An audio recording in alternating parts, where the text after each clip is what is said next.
And we've started to see our setup starting to change a bit as the warmer, more humid air beginning to move in, which has been a relatively chilly, dry day. And we're starting to see a little bit more light rain popping up. Nothing severe within this, but an indication that we're starting to see a little bit more moisture surging in ahead of a line of very active and would have had a number of reports, nothing confirmed, of tornadoes in Texas, and even some confirmed tornadoes now not verified by the National Weather Service, but observed in parts of Louisiana from DeRidder down toward Lake Charles. And this line is moving very quickly.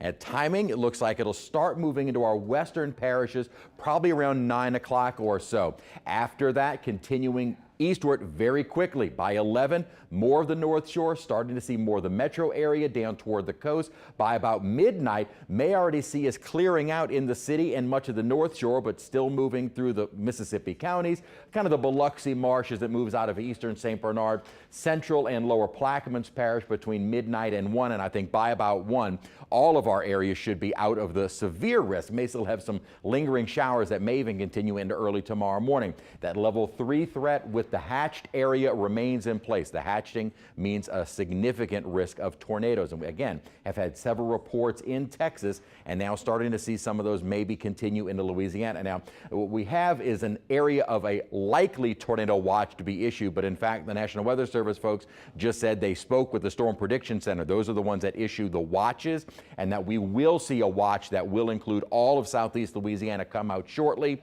That'll be in effect until 1 a.m. So the timing looks pretty locked in as to when we should see those storms moving through. We went under cloudy skies, and temperatures most of the day today have been in the 50s. Our current temperature is 66 degrees. Now, what's interesting is when our climate data came out, our high was only 61, so we're already warmer than that, and that will continue through the rest of the afternoon and into the evening. So temperatures now are starting to warm and likely will continue to climb throughout the rest of the night, whereas most of the day has had more of that winter-like feel. But this was a more stable atmosphere. We kept saying if we stayed into the stable air, we really wouldn't see that severe risk or more of an outbreak threat. Well, now we're starting to see that warming trend, and we're starting to see the dew points coming up. The humidity is beginning to surge. Now, it's not maybe necessarily that very humid, warm atmosphere that we tend to see ahead of most of our severe threats, but this is certainly changing as our winds are becoming a little bit more out of the southeast, whereas much of the day it's been more of a northeast or north-northeast or east-northeast or easterly wind.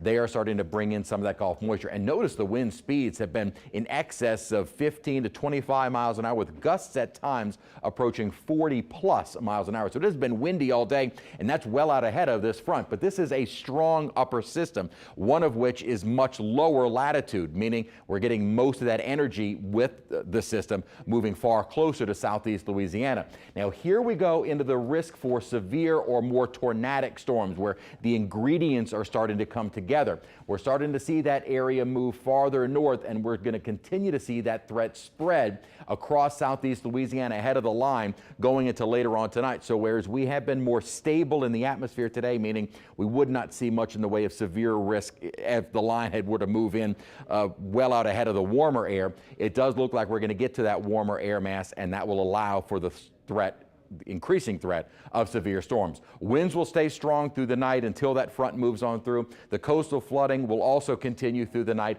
until the front moves on through. Once the front is through, we'll see kind of a sharp drop in temperature and immediately improving conditions. May still have a few lingering showers early tomorrow morning, but the severe risk would be gone at that point. Models are indicating we are going to get into the warm air sector with temperatures surging into the upper 60s and lower 70s, and that's later on tonight. So this is the environment where we would see the severe threat as that line moves in. So now it does look like a more certainty for that severe threat during the later part of the night. Tomorrow morning may still have a few lingering showers, but the severe risk from those showers is non-existent. But a chilly rain at that, and a chilly day overall, staying under mostly cloudy skies. We stay cool through Friday, a little milder into the weekend, but another chance for showers on Sunday.